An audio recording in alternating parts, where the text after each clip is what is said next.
I know Kung Fu. No, that's a different whoa. But whoa! Harvey Weinstein got fired from his own company, the company that he co-founded.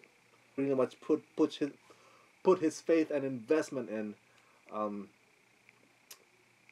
and those talents have given us great movies over the years. So Harvey is a big deal. That's why I want to talk about him in this video just for a moment here.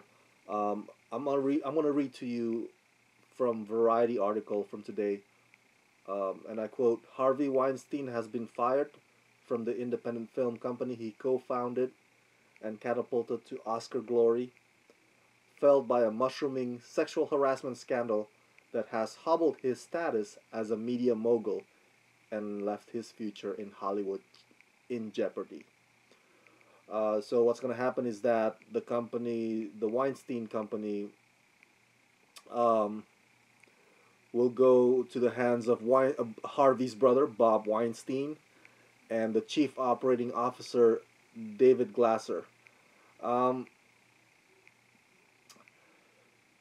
those of you who may have heard the news this past week, or this past couple of weeks, I think, um, an article came out that pretty much exposed Harvey Weinstein's sexual harassment history over the years. Some of the actresses that he had sexually harassed included Ashley Judd. Ashley is an awesome actress. What are some of her movies? Long Kiss Goodnight? No. That's Gina Davis. Oh well, she was in the Divergent series, Ashley Judd. But in the '90s, Double Jeopardy. There you go. In the '90s, Ashley Judd was in this series of great thrillers. That was awesome. So she was one of the victims. I think the article said something about Harvey Weinstein demanding Ashley Judd to give him a massage or something along that line. That Harvey was in his bathrobe after shower. I don't even know why that meeting took place, but it was very early '90s. That's what I heard. And Ashley Judd was becoming this rising star. The other actress that he allegedly sexually harassed also was, um, the name escapes me, Rose McGowan from Charmed. I believe that's her. But the details of what happened, I don't think they were disclosed fully. And there were some other cases as well. So this is what had been on the news this past 2 weeks or this past week, and it led to now today the firing of Harvey Weinstein from his own company. The board fired him from the Weinstein company. And what's funny was that because I followed the development of this scandal, that Harvey Weinstein even issued an apology, a public apology, and it's a long, lengthy one. And it was funny. Everybody was laughing at it, and rightfully so because, excuse me, I just had dinner. Because his apology was sprinkled with his preaching liberalism. I'm a liberal. I got nothing, I got no beef with liberalism or liberals out there. But his apology is basically something along the line, hey, yeah. I did all this nasty, terrible stuff, but I contributed to liberal politicians. I'm speaking out against the NRA. I'm speaking out against gun violence. It's as if he was saying, "Hey guys, come on, don't be too hard on me.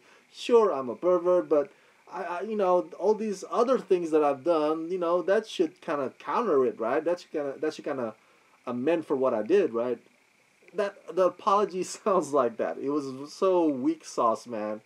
And I'm like, it was just hilarious. I was like, if you want to issue an apology, make it sincere. Don't try to make yourself sound or be justified in the public opinion again, or trying to redeem yourself in your apology. No, just apologize, man. Come on. Now that it's out. Um, So that's it. That's the fall of movie mogul Harvey Weinstein, and that is quite the shock to me. I'm sure a lot of right wingers will run with this and say, "Hey, see, liberal Hollywood, they're evil," and over here we're like, "Hey, you got Bill O'Reilly." So now Harvey and Bill O'Reilly can just go off onto the sunset in some island of the perps somewhere. But it's so weird now to have Hollywood without Harvey. It's gonna be, but then probably to a lot of people, it's not something that it's hard to get used to because Harvey was also known for being bullyish. He was a bully. At least that's what I've read and heard over the years. But that never surprised me because even though I'm not a filmmaker or an actor, some producers have the tendency of being bullies. They being very harsh on their talents or taking advantage of their talents. Uh, Not their talents, the talents as in the filmmakers and actors. That's what I meant. So when I heard that Harvey was a bully, I was like, okay, it's just Tuesday. It's Hollywood's producer. Even Entourage, the show, kind of parodied that whole exaggeration of Hollywood producers being very, very dog eat dog. It's a dog eat dog world, man. But the sexual harassment thing, I guess that's where they draw the line. Hollywood, is very, very lenient about a lot of things, uh, which is why it always cracks me up that Vegas is the Sin City. I think Hollywood is also kind of Sin City, and that's okay. We're proud of that.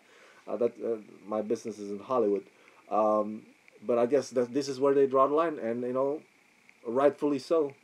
We're in 2017. We got to move on from the old mindset thinking or the old way of workplace that demeans or looks down on um, people of certain gender or race. No, no, come on. That's it. We got to move on from that. We got to move on from that even years ago, but the fact that we're in 2017 and this still, this kind of thing still comes up, I was like, come on, guys, come on. We gotta move on. We gotta progress from this. So yeah, that's the fall of Harvey Weinstein, guys, and let this be a lesson to everybody in power because that's the thing. What's the saying? How does the saying goes? Power corrupts.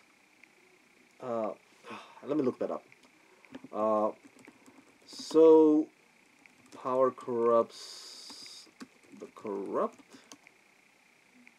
Ah, absolute power corrupts absolutely. I was like, dude, how does that saying go?